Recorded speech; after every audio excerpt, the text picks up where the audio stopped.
host, Daniel Seymour, is always with my father, Jerry Seymour. Say hello, Dad.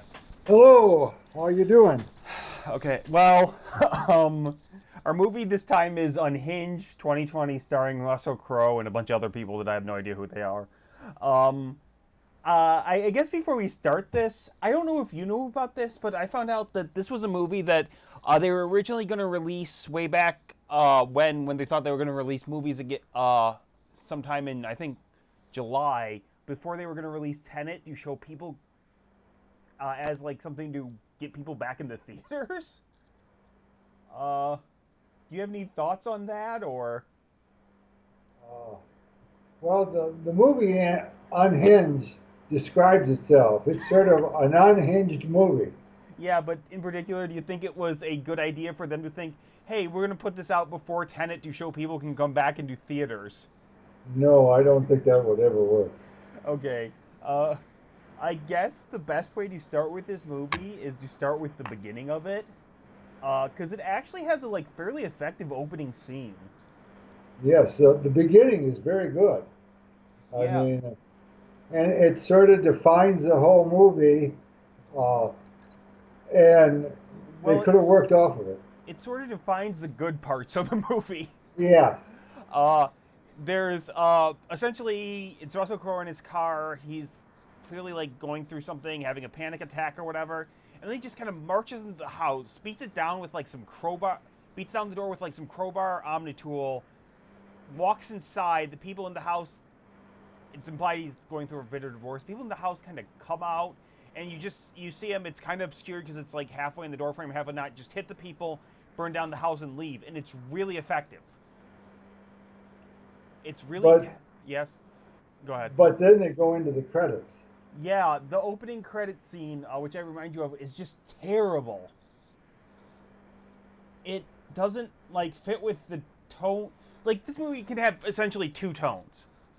Stupid fun. Well, two tones. It's a good movie, and it does mix between stupid fun and some pretty nasty and vicious violence and action. And the credits are just a bunch of like actual life road rage incidents. And I mean, they're unrelated. They don't show you enough of them to become any interest or anything. They're just sort of thrown at you as this is Mm-hmm. how people work. Yeah, they're not entertaining. It's just kind of gross, in my opinion. Yes. Like if it was some, uh, I should say I think they're real life ones. I'm not really. I don't know, but that's what it seemed like in actual news footage or Yes. something was used. But yeah, it was one of the worst opening credits I've seen in a long time. Which I guess isn't saying much because I haven't seen very many movies lately. Uh, but it really was off-putting uh, in it. Uh, and then it kind of goes into the main character and her son getting up. And I don't know about you, but I found these people just kind of boring and flat. Hmm. Um, and I know we talked about this last time with Alone and how the people always made seemingly reasonable decisions. Hmm. This movie, it's the opposite. Yes. There are very. I can only remember three good decisions the woman made in the whole movie, or Yeah. both characters made in the whole movie, Mm. actually. Yeah. And but all well, it even starts off. She starts. This movie starts off by her getting up late. And Yeah. then she doesn't really, I'm late, I jump out of bed and get moving as fast as I can. She doesn't do that. She just sort of, well, I'm late, so I'm late. Yeah. And we get the feeling this has happened a couple times, and Yeah, I mean, I guess you can say some of her decisions were neutral, but like, okay, this whole movie, and it's shown in the trailer. It starts like the big incident is she doesn't obviously know he's this happened the night before. She doesn't know he's killed these people or is this off. But she like honks her horn at him in traffic for a while, not the quick beep beep. And trust me, they go into this. But just a long honk. He's like, oh, you should do this beep beep, blah blah blah. The guy's clearly crazy and having problems at this point. And I get that you don't want to apologize to him because you're having problems also. But the guy's clearly not mentally sound. You just say sorry. yeah. And that's essentially what the son's telling her. yeah, the kid, like, I mean, the kid's stupid because he rolls down his window and they don't just ignore him, but Yeah. it's just like it was just like one of those things that it's like, okay, this guy has something wrong with him. Just say you're sorry and stop it. But they don't. Yeah. And Well, I guess then they wouldn't have a movie probably, but hmm and Russell Crowe is really good in this. yeah. Every time he's on scene, he's scary. Yes. Or like and even when he's acting or like when he's acting, I should say he's not he's scary because he's big and intimidating and blah blah blah, but when he's acting normal, you actually get he's a normal person. Well, he seems like he's a normal person. He's not a Yeah. normal person, but uh yeah. Uh hmm um she and I mean that's the whole inciting incident, which at this point, like with uh, like the tone of the movie is really because like with that inciting incident, you can only have a kind of a movie that's pretty stupid. Yeah. Because it's such a minor one and such a like you can't really go into some like dark thriller territory, which it kind of does, but it kind of has these two tones of stupid and like this kind of dark thriller. I mean, the movie itself has some pretty nasty violence. Yes. And actually a lot of the violent stuff in it is pretty well done, I think. hmm But Uh, the movie is over the top and everything. yeah, it's I mean it's over the top, but The it's the violence is really really nasty, and it's just sort of over the top. Uh, we have numerous car chases in the thing. All of them are over the top, and all of them end in violent crashes that are just come out of nowhere. yeah. And honestly, that was pretty entertaining in the movie, I think. hmm I mean, I got a lot of entertainment value out of those car crashes and stuff. I laughed a few times at this movie at things that weren't supposed to be jokes. Uh, but I actually thought uh, the action and chase scenes and violence was pretty well done hmm in it. But I don't know if you have any thoughts on that or not. Well, I thought that they were. Uh, the movie, almost everything was just over it. I mean, the even I mean Russell Crowe did a great job, as you said. He was really scary, but then at the end he seemed to come up with superhuman qualities that he could, be stuck with a knife, shot, and everything else, and he wouldn't die. Well, that's because he's the Terminator at the end. Yeah. I mean, uh she's shot. He got into a car wreck in which he flipped over a couple times. Uh and he's just kind of still going. And he hmm doesn't show like he has any like winces or anything. I guess it shows him takes like oxycontin, I think, at one point or Yeah. something. But he's still going, and honestly, it's kind of funny. It's unintentional. I mean, and he's just bleeding all over the place. He's doing all this, and they still and throughout this whole time, the lead woman in it is still making bad decision after bad decision after bad decision. I mean, as I said, it starts off with her getting out of bed Hmm. late, bad decision. She doesn't really get up and gets rolling quickly, or she doesn't try to hurry her son along or anything. They just sort of take their time. They get in the car. They're going down the road, and she makes, they're getting into traffic, and she makes a bad decision, which her son is even upset at, for going up on the other highway. She's late to school. We learn that she's late. She's been late to school several times. I mean, everything that she does is incredibly bad. And Yeah. of course, gets into the fight with the guy. Hmm. And like I said before, it's just apologies. And I mean, some of the things like uh, she's like, then she like shortly after that she shows up like at a gas station, I think, and she's like, and the guy's car is there, and I think he's like standing out of it or something, and she's like, oh my god, I think this guy's following me.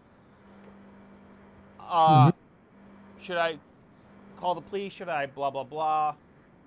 Um, and like actually the people at the gas station are really nice to her, and are probably like the only people that don't give stupid advice in the movie. Yeah. Uh, they just kind of like blah blah blah. They just kind of talk, and the one guy like goes out with her, but then he starts like randomly trying to intimidate the guy who just runs him over, Yeah. which is actually pretty funny because whenever something happens in this movie, it's not just like one hit. Like the guy just kind of gets ran over by the car, then another car comes and hits him. Yeah. After he's like, "I got your license plate, bro." You, there are several points in the movie it seems like they're going to get away, Yeah. and then all of a sudden it switches. Mm-hmm. And Uh, there's too many of them. yeah. Well, like, you have that, and then I think uh, and then she's like, kind of runs away from the guy, drives away from him, gets away, and is like looking for her cell phone. She doesn't find it. And he actually put his phone in her car. Uh, I don't remember if like that was shown or not, but this whole time she's looking for her cell phone. Uh, she doesn't look like in the what's it called, the thing between the two seats in the front that opens up. Yeah. Which I guess. And this is probably one of my favorite plot points in the movie because it was so kind of just stupid. She didn't have her phone locked, so he like starts scrolling through her contacts and seeing and like looking at pictures and knows where she lives and all that stuff. Hmm. Oh, the reason she doesn't have a password uh, code on her phone anymore is because she almost got into an accident while trying to unlock it. Uh, Yeah. so it's just like, are you a responsible adult or not? Hmm. Because she has Huh. a That's sort of the theme of the movie, it seems like. yeah. Nobody in the thing is really a responsible adult. Mm-hmm. And Yeah. and maybe that was the theme given in the credits, where all these people got in fights. Yeah. I mean, Not acting like a human adults or acting like yeah, little kids, but yeah, over road rage or something. But it was just so like, I mean, I guess that's something that would happen. It just is kind of funny. I don't think it's really a dumb thing, but I think it's again something that's not necessarily unreasonable, but stupid. yeah.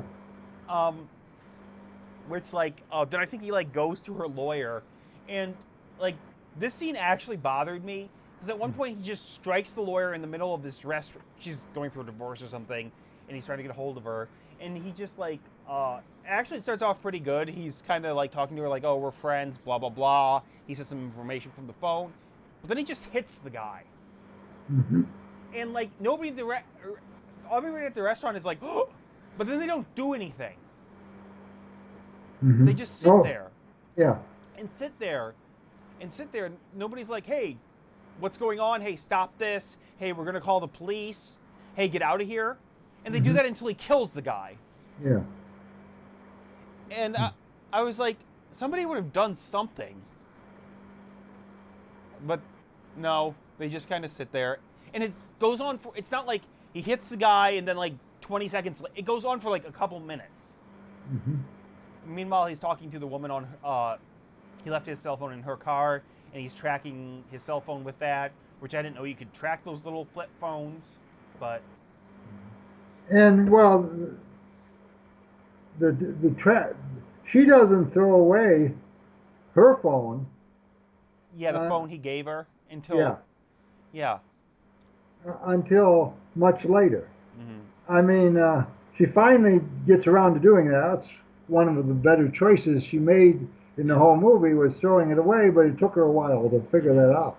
Yeah, and a lot of this like movie's extended because she doesn't charge anything or carry a charging cord in the car. But Yeah. like then he's like, she like runs to the school to get her son because he tells her she has to, otherwise he's gonna kill her brother. Uh, which um and she went to the school. She gets him, and she's pulling him out, and as she's pulling out, the cop cars are there. And rather than just flagging one of them down and be like, "Hey, I'm the person. I'm the reason it's on lockdown. Come with me. They're going to my brother," she just drives off. Yeah. Hmm. And again, like it was just such a stupid choice. Hmm.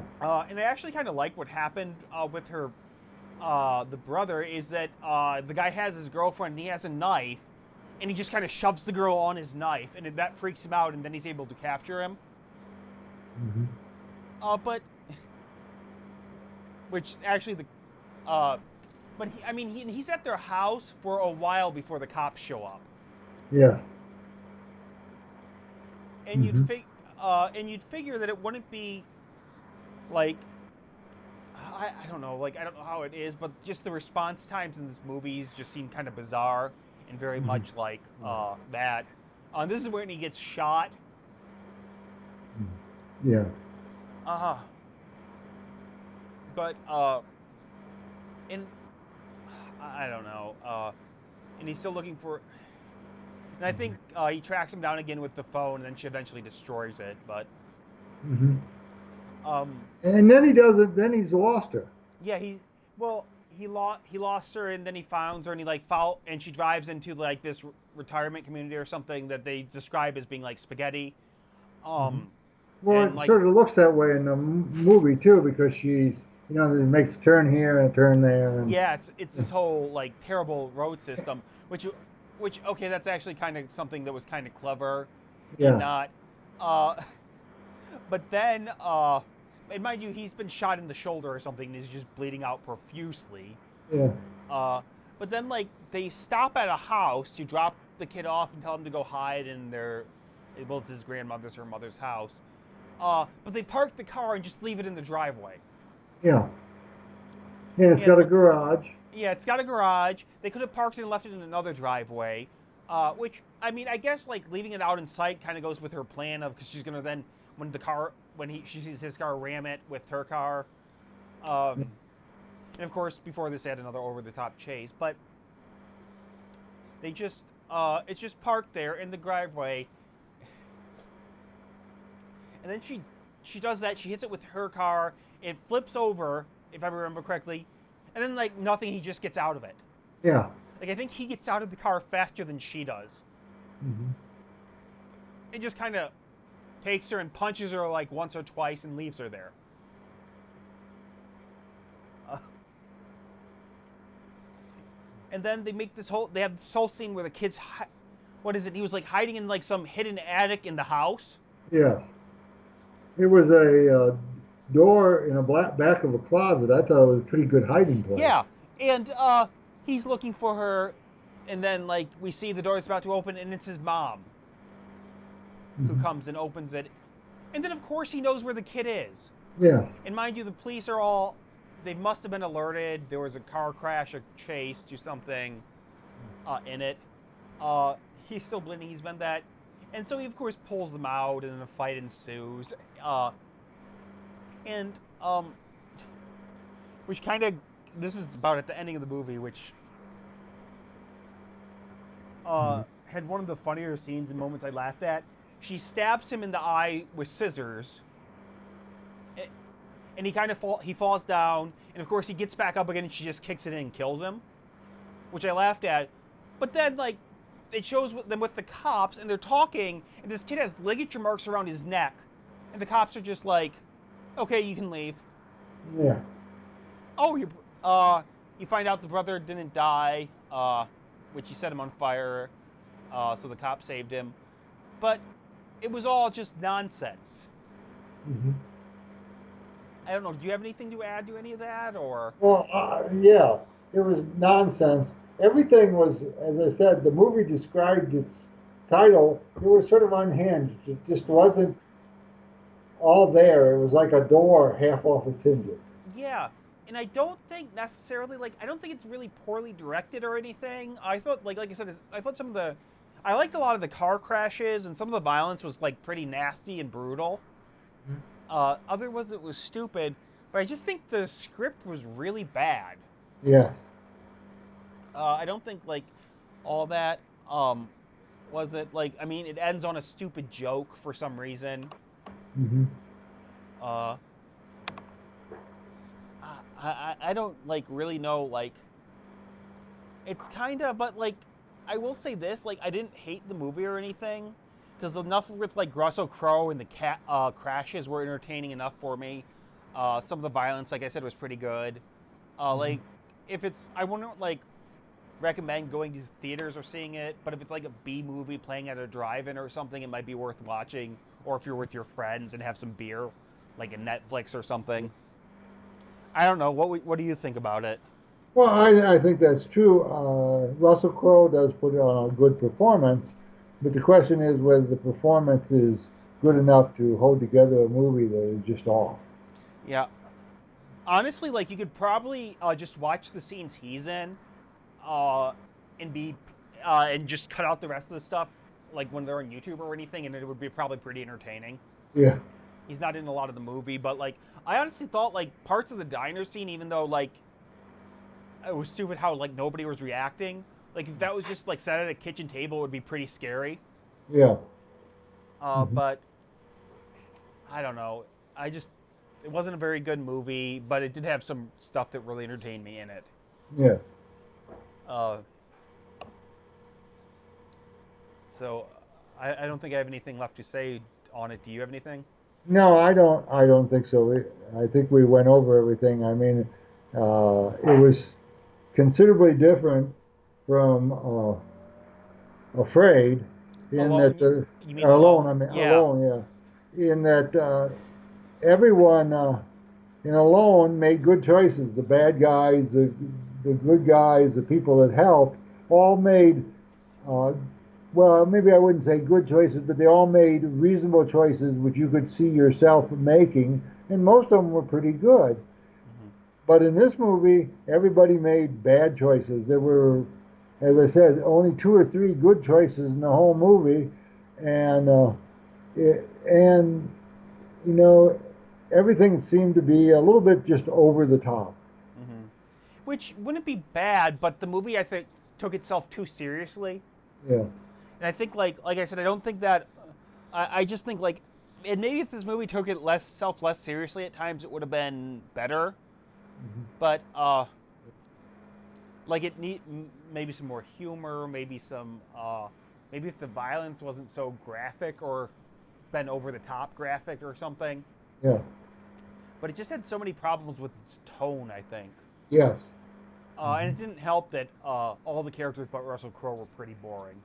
Yes. Hmm. Well, I guess that about does it for this episode. If you're watching this on YouTube, please remember to like and subscribe. And thank you and have a great time. Bye, everybody.